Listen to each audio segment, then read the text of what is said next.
বাঙালি মানেই কিন্তু ভোজন রসিক। বাঙালি আমি, কিন্তু তেলে ঝোলে খাবার খাবো না, তাই কি কখনো হয়? পয়লা বৈশাখের সকালটা শুরু করেছিলাম পান্তা ইলিশ আর বেগুন ভাজা দিয়ে। তবে দুপুরটাও কি সেভাবে চলবে? একদমই নয়। সেই মশলায় কষিয়ে মজা করে যদি খাবার না রান্না করি, তবে কিসের বাঙালি আমি? তাই রান্নাঘরে চলে গিয়েছিলাম দুপুরের খাবার আয়োজন করার জন্য। তবে আজকের দুপুরের খাবারে রেখেছিলাম চিংড়ি মাছ, যেটা আমি রান্না করেছিলাম টক দই দিয়ে। অবশ্য এটা আমি প্রথম রান্না করেছি, আমার কাছে বেশ মজা লেগেছে।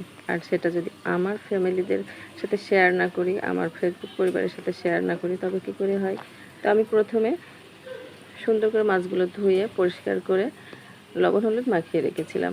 কড়াইয়ে একটু তেল দিয়ে আমি সেখানে মাছগুলো ভেজে নিয়েছি অল্প কিছু সময়। বেশি সময় ভাজবো না, কারণ বেশি ভাজলে মাছগুলো শক্ত হয়ে যাবে।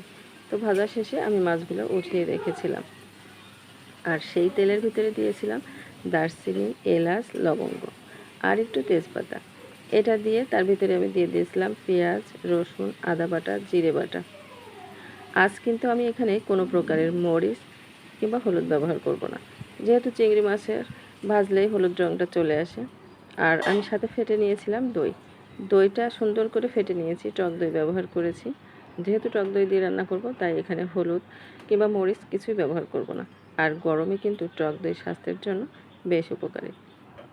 তো আমি সুন্দর করে মশলাটা কষিয়ে নিয়েছিলাম। মশলাটা কষিয়ে যখন তেল উঠে এসেছিল, তার ভিতরে সব মাছগুলো দিয়ে নাড়াচাড়া করে নিয়েছিলাম। মাছটা রান্না করা বেশ সহজ, শুধুমাত্র সুন্দর করে মশলাগুলো গুছিয়ে নিতে পারলেই আপনি রান্নাঘরে ঢুকবেন যেন 5 মিনিটে আপনার রান্নাটা শেষ। তো আমি সুন্দর করে মশলার ভিতরে মাছগুলো দিয়ে নাড়াচাড়া করে যতটুকু ঝোল রাখবো সামান্য একটু পানি দিয়েছিলাম। তো আমি আজকে একটু পাতলা ঝোলে রান্না করেছি, আর আমার মাছটা এই যে প্রায় রান্না শেষ। চাইলে আপনিও একবার আপনার ঘরে ট্রাই করতে পারেন, কারণ মাছ তো আমাদের ভীষণ প্রিয়, আর টক দই স্বাস্থ্যের জন্য বেশ উপকারী। দুটো যদি একসাথে মিলে যায়, তবে খাওয়াটা অনেক মজার হবে। আর এই যে আমার রান্না শেষ। কেমন হয়েছে জানাবেন। ভালো লাগলে লাইক, কমেন্ট, শেয়ার করে সাথে থাকবেন।